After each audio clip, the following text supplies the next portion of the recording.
नमस्कार, आप देख रहे हैं स्वराज एक्सप्रेस। मैं हूं आपके साथ बुशरा। बात छत्तीसगढ़ में आज बात करेंगे धान खरीदी पर सियासी जंग की। दरअसल छत्तीसगढ़ में विधानसभा चुनाव से पहले चुनावी घमासान तेज हो चला है। किसान और धान का मुद्दा फिर से गरमाने लगा है। प्रदेश की भूपेश सरकार राज्य में धान खरीदी का कोटा लगाकर बढ़ा रही है। इनपुट सब्सिडी के माध्यम से किसानों को देश में सबसे ज्यादा धान की कीमत देने का दावा कर रही है। वहीं बस्तर दौरे के दौरान प्रधानमंत्री की केंद्र सरकार द्वारा दाना दाना धान खरीदी को लेकर दिए बयान से फिर से सियासी पारा चढ़ गया है। पहले देखिए इस पर खास रिपोर्ट, फिर करेंगे चर्चा की शुरुआत। बस्तर के जगदलपुर में हुई सभा में धान खरीदी को लेकर कहा कि कांग्रेस आपको धान की कीमतों के नाम पर धोखा दे रही है, झूठ बोल रही है। सच्चाई यह है कि छत्तीसगढ़ के किसानों का दाना दाना धान केंद्र सरकार खरीदती है, मोदी सरकार खरीदती है। 1 लाख करोड़ रुपए छत्तीसगढ़ के किसानों को दिए हैं। यहाँ पर जब भाजपा सरकार बनेगी, किसानों का पूरा ध्यान रखने की गारंटी मोदी की है। आप मेरे शब्द लिख लीजिए, आपका सपना ही मोदी का संकल्प है। कांग्रेस आपको धान की कीमतों के नाम पर धोखा दे रही है, झूठ बोल रही है। यहां पर जब भाजपा सरकार बनेगी तो धान किसानों का पूरा ध्यान रखने की गारंटी ये मोदी की गारंटी है। मोदी आज कहने आया है, आप मेरे शब्द लिख करके रखिए, आपका सपना ही मोदी का संकल्प है। वहीं पीएम मोदी के धान खरीदी को लेकर दिए गए बयान पर छत्तीसगढ़ के डिप्टी सीएम टीएस सिंहदेव ने पलटवार किया। टीएस सिंहदेव ने कहा है कि धान खरीदी पर तो प्रधानमंत्री जी गलत बयान लगातार दे रही हैं। मैंने पहले भी कहा है और आज भी फिर एक बार ये बात दोहरा रहा हूँ। धान खरीदी के लिए आधा नया पैसा केंद्र सरकार राज्य सरकार को उपलब्ध नहीं कराती है। जो वह ये कह रही है वह एकदम गलत बयान है। सरकार बैंक के माध्यम से बजट का प्रावधान करती है और 20,000 करोड़ से ज्यादा की राशि से धान खरीदती है। केंद्र सरकार अगर धान की खरीदी कर रही होती तो सभी राज्यों में होता। उन्हें केवल छत्तीसगढ़ क्यों याद आ रहा है? वह जानते हैं कि छत्तीसगढ़ के नागरिक, छत्तीसगढ़ के किसान कांग्रेस पर भरोसा करते हैं। जितना कहा उससे कहीं ज्यादा उपलब्ध कराया। 15 क्विंटल से 20 क्विंटल कर दिया। यह वह लोग हैं जिन्होंने बोनस की बात कही और नहीं दिया। हमें तो लिखित में यह पत्र जारी किया कि यदि राज्य सरकार बोनस देगी तो केंद्र सरकार उनका चावल नहीं उठाएंगे। ऐसे केंद्र की सरकार पर कौन भरोसा करेगा? यह उनका आखिरी दावा है कि लोगों के ध्यान में यह डाल दो कि हम भी इसमें कुछ पैसे देते हैं। धान खरीदी पे तो प्रधानमंत्री जी गलत बयानी कर रहे हैं, लगातार गलत बयानी कर रहे हैं। मैंने पहले भी कहा, आज फिर उस बात को दोहरा रहा हूं कि एक नया पैसा, आधा नया पैसा केंद्र सरकार छत्तीसगढ़ राज्य शासन को उपलब्ध नहीं कराती धान खरीदने के लिए। आधा नया पैसा भी उपलब्ध नहीं कराती है। तो जो वो कह रहे हैं एकदम गलत बयानी है। केंद्र सरकार ने लिखित में पत्र जारी किया कि अगर सरकार बोनस देगी तो हम उनका चावल नहीं उठाएंगे। उस केंद्र की सरकार को कौन भरोसा करेगा, कौन विश्वास करेगा?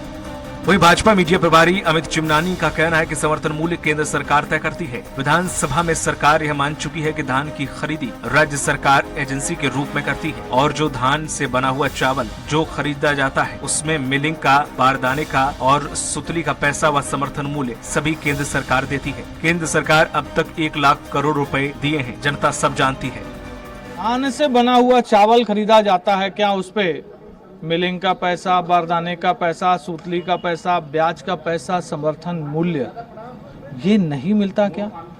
ये सब कुछ मिलता है। 1 लाख करोड़ रुपए ले भी लिए, लेकिन अब जब जनता को सच्चाई मालूम पड़ने लगी है तो कांग्रेस घबराने लगी है और कांग्रेस इसी प्रकार के बयान देती रहेगी, लेकिन जनता को अब सच्चाई समझ में आने लगी। बहरहाल धान का कोटा कहे जाने वाले छत्तीसगढ़ की सियासत में किसान और धान केंद्र बिंदु पर है। साल 2018 के विधानसभा चुनाव में कांग्रेस की 2500 रुपए क्विंटल में धान खरीदी की घोषणा ने अहम भूमिका निभाई थी। इस बार भी धान खरीदी को लेकर केंद्र की बीजेपी और राज्य की भूपेश सरकार के बीच श्रेय लेने की होड़ मची हुई है। अब जनता तय करेगी कि वास्तविक में किसान और धान का ख्याल कौन रखेगा। स्वराज एक्सप्रेस के लिए रायपुर से दिलीप साहू की रिपोर्ट। तो छत्तीसगढ़ की आधी से अधिक आबादी कृषि से जुड़ी हुई है। यही वजह है कि हर बार चुनाव में धान का मुद्दा निर्णायक होता है और इस बार क्या होता है, ये कितना निर्णायक होता है, आने वाला समय बताएगा। इसलिए हमारे साथ चर्चा के लिए खास पैनल जुड़ गया है। कांग्रेस से नेता शारिक रईस खान जी हमारे साथ जुड़ेंगे, बीजेपी से प्रवक्ता तौकीर रजा हमारे साथ जुड़े हुए हैं, वरिष्ठ पत्रकार पीसी रथ जी भी हमारे साथ जुड़ गए हैं। बहुत बहुत स्वागत है आप दोनों ही मेहमानों का। सबसे पहले तौकीर रजा जी आपके पास आऊंगी। जैसा कि मैंने जिक्र किया कि धान का मुद्दा हर बार निर्णायक होता है। धान खरीदी पर जो सियासी जंग तेज हो चला है, कुछ दिन पहले आपके सबसे बड़े नेता प्रधानमंत्री जो आरोपों के तीर छोड़ के गए हैं, इसका असर आपकी नजर में कांग्रेस पर कितना पड़ता देखते हैं? जी बिल्कुल, देखिए ऐसा है कि बिल्कुल पड़ता हुआ नजर आ रहा है, तभी ये सियासत कर रहे हैं और ये सियासतबाजी भी कर रहे हैं और सियासी बयान भी जारी कर रहे हैं।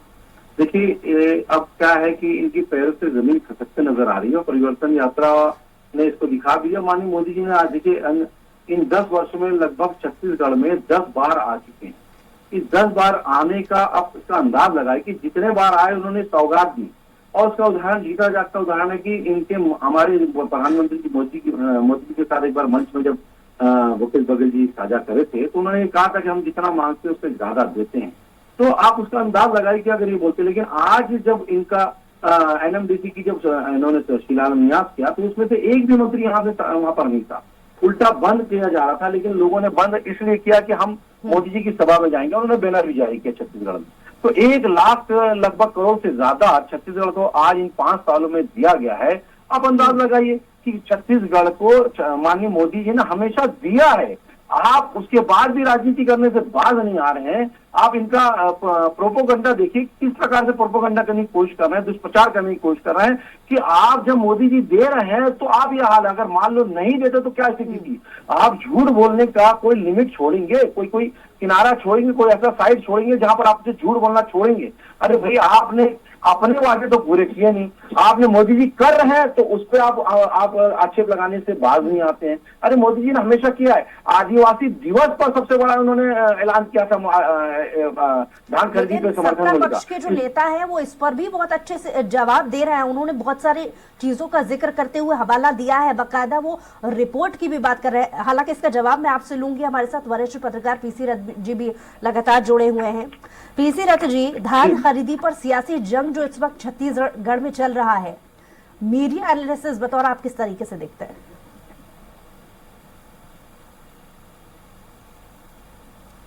जी, चुनाव नजदीक होता है तो अलग अलग मुद्दे लेकर के राजनीतिक दल अपने अपनी तरफ से कोशिशें करते हैं, लेकिन जनता जो उन मुद्दे जुड़ी होती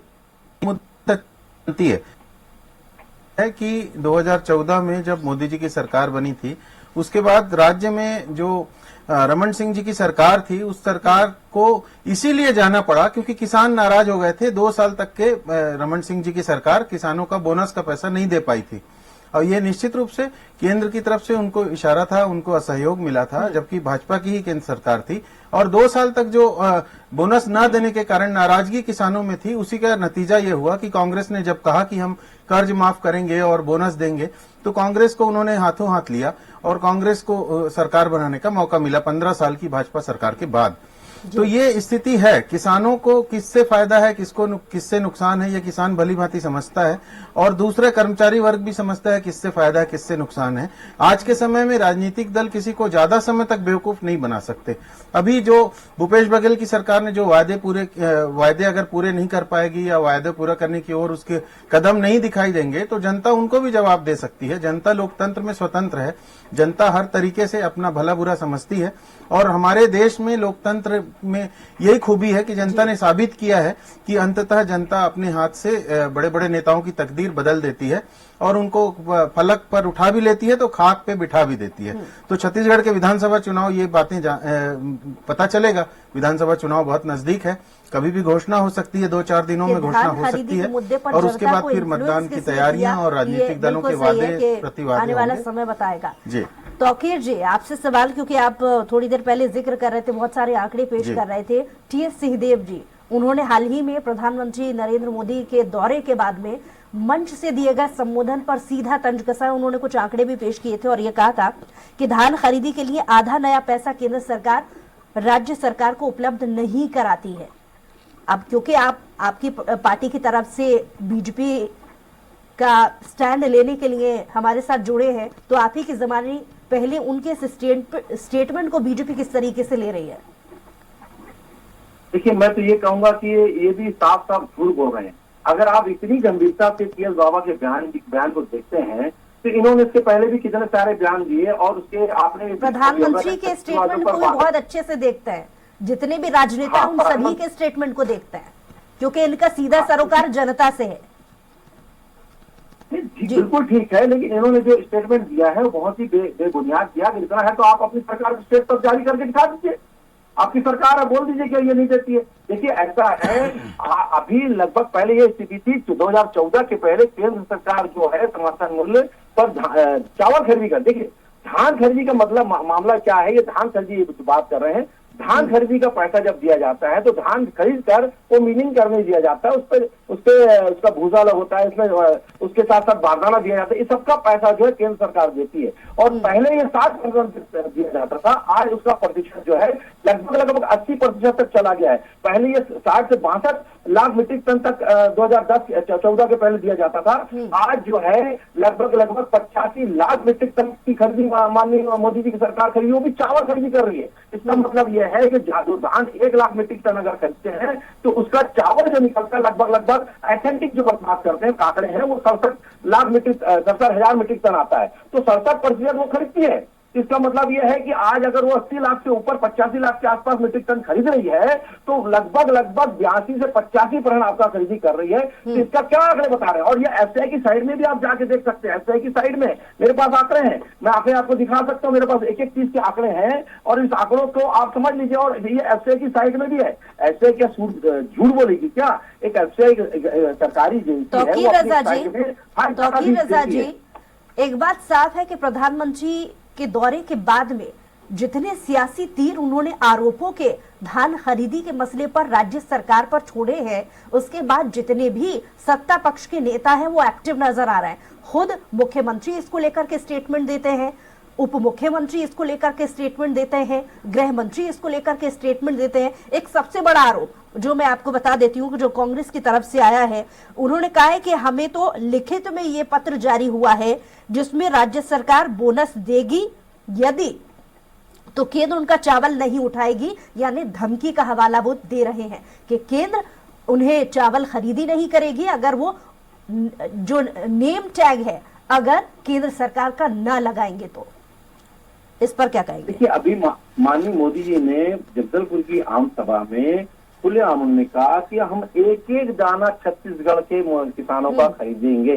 इसका मतलब यह, और ये मोदी की गारंटी, इन्होंने बात किया है, सिर्फ उन्होंने ना यही बात नहीं, उन्होंने बोला कि मोदी की गारंटी है, मोदी गारंटी देता। आप अंदाज लगाइए, मोदी जी ने ये गारंटी दी, इससे बढ़कर और क्या आपको साफ चाहिए? आपको उन्होंने खुलेआम बोल रहे हैं, जबान दे रहे हैं। हमारे साथ कांग्रेस से नेता शाकिर रईस जी भी जुड़ गए हमारे साथ। बहुत स्वागत है आपका शाकिर जी। शारिक जी बहुत स्वागत आपका। जी धन्यवाद, बहुत बहुत आपका। शारिक जी, धान खरीदी पर प्रधानमंत्री जब अपने मंच से संबोधन में बहुत सारे आरोपों की छड़ी लगाते हैं तो कांग्रेस से बड़े दिग्गज नेता, सत्ता पक्ष के नेता, चाहे वो मुख्यमंत्री हो उप मुख्यमंत्री, सभी अपनी प्रतिक्रिया दे रहे हैं और कह रहे हैं कि केंद्र पैसा नहीं भेज रहा है। आपकी एक पहले प्रतिक्रिया। देखिए, निश्चित रूप से प्रधानमंत्री जी आजकल चुनावी मौसम है तो छत्तीसगढ़ आना जाना उनका बढ़ गया है एक चुनावी नेता के रूप में, प्रधानमंत्री के रूप में कम। और प्रधानमंत्री जी ने यह भी वक्तव्य दिया था कि यहाँ पे G20 हुआ भी नहीं था और उन्होंने बोल दिया था G20 के आयोजन के लिए छत्तीसगढ़ की जनता को बधाई दे दी थी।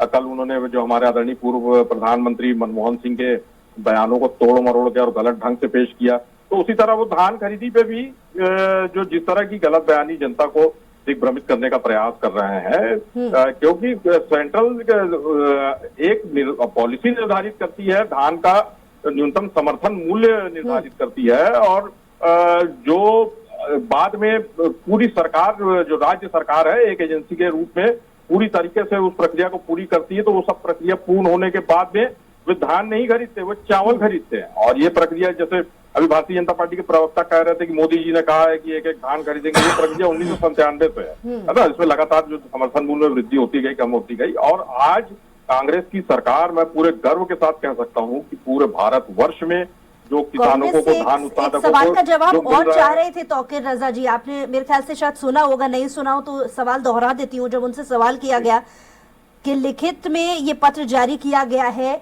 केंद्र सरकार की तरफ से कि राज्य सरकार बोनस देगी तो केंद्र उसका चावल नहीं उठाएगा, यानी सीधे तौर पर धमकी। इस पर तौकीर जी कुछ प्रमाण पेश कर रहे थे, लेकिन कांग्रेस का पहला एक प्रमाण के राज्य के पास क्या ऐसा प्रमाण है कि वो कह रहा है कि केंद्र लगातार धमकी दे रहा है?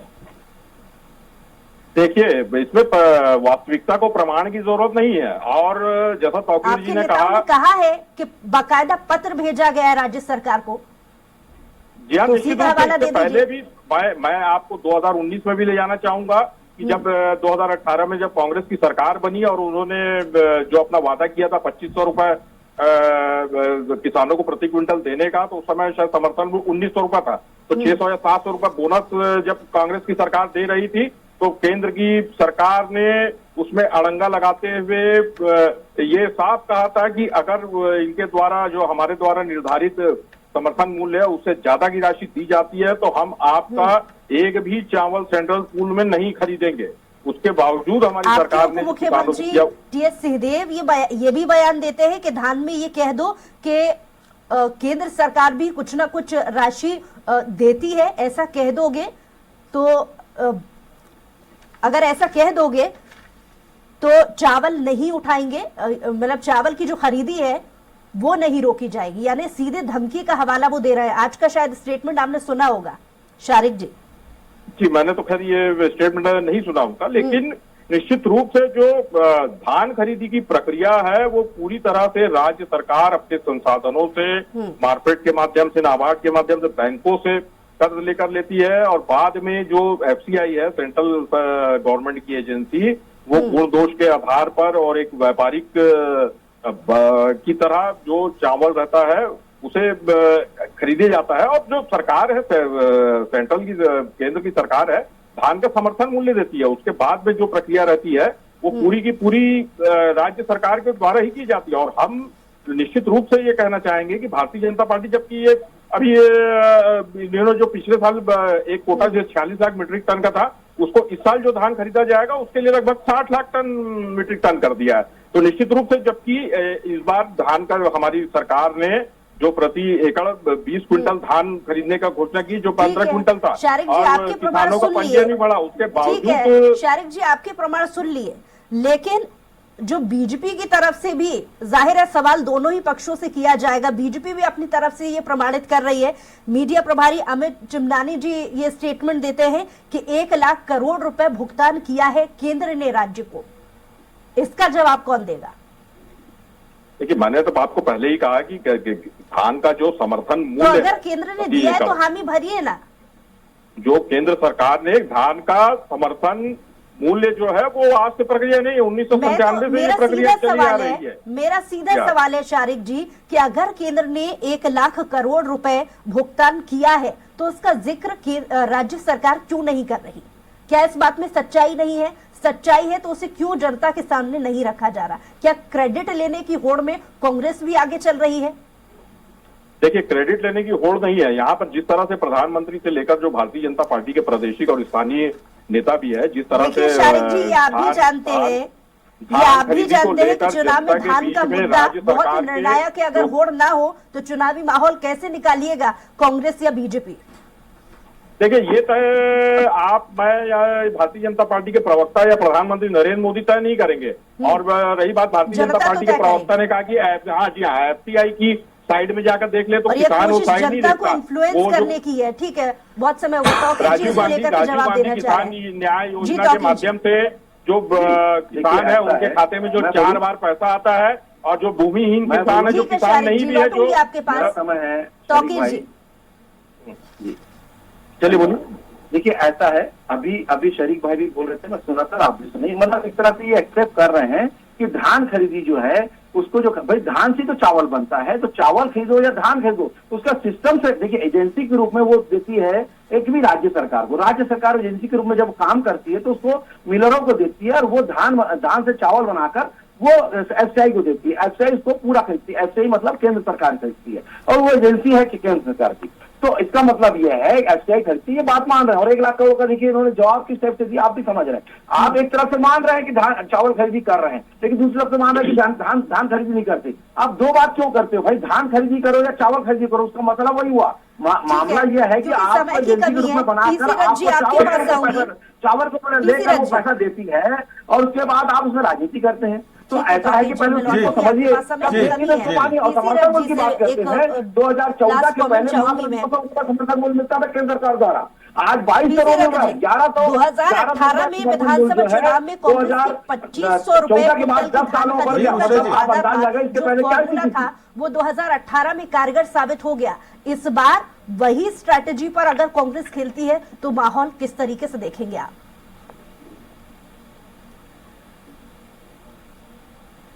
जी, निश्चित रूप से जो धान खरीदी की प्रक्रिया है और जो चावल का सेंट्रल को जो मिला जाता है वो प्रक्रिया को समझना जरूरी है। उसको समझने के बाद ही किया जा सकता है, ये क्लैरिटी पहले हो जाए। असल में जो धान है वो डायरेक्ट एफसीआई नहीं लेता है, एफसीआई वो चावल लेता है जो चावल पीडीएस सिस्टम के तहत उसको वितरित करना रहता है। एफसीआई सेंट्रल के कोटे के तहत लेता है चावल, और वो चावल लेने की प्रक्रिया राज्य सरकार के साथ उसका एग्रीमेंट है। जबकि धान खरीदी जो होती है वो स्थानीय जो किसानों की समितियां होती है उस समिति के साथ मार्कफेड और बैंक का टाई अप होता है और उस आधार पर वो धान की खरीदी की जाती है। यानी स्पष्ट तौर पे ये इसमें मुख्य भूमिका राज्य सरकार की है और केंद्र सरकार उसमें केवल अपने जो चावल जो खरीदना है उसके लिए एक राशि एडवांस में उपलब्ध कराता है। यानी कुल मिलाकर के ये प्रक्रिया जो है राज्य सरकार द्वारा ही संपादित की जाती है। और अगर केंद्र सरकार ये प्रक्रिया संपादित करती तो सभी राज्यों में समान व्यवस्था होती। समान व्यवस्था नहीं है सभी राज्यों में, केवल छत्तीसगढ़ खरीद रहा है, 1995 से खरीद रहा है। ये स्पष्टता जाननी जरूरी है और फिर उसके आधार पर राइस मिलों को वो प्रोवाइड किया जाता है धान, और केंद्र सरकार केवल जो चावल खरीदा जाता है उसका पेमेंट एडवांस करती है ताकि वो अपने उसके आधार पर वो चावल का भुगतान जो है वो जो न्यूनतम मूल्य एमएसपी जो तय किया गया एमएसपी के आधार पर वो चावल का भुगतान करती है। तो ये कुल मिलाकर के यह सारी प्रक्रिया इस तरह से संपादित की जाती है। अब रहा सवाल राजनीतिक कारणों के कारण इन चीजों को उठाया जा रहा है, लेकिन जो किसान है वो भली भांति समझता है कि इसमें किसकी भूमिका क्या है और कहां पर बैंक लिंकिंग होती है।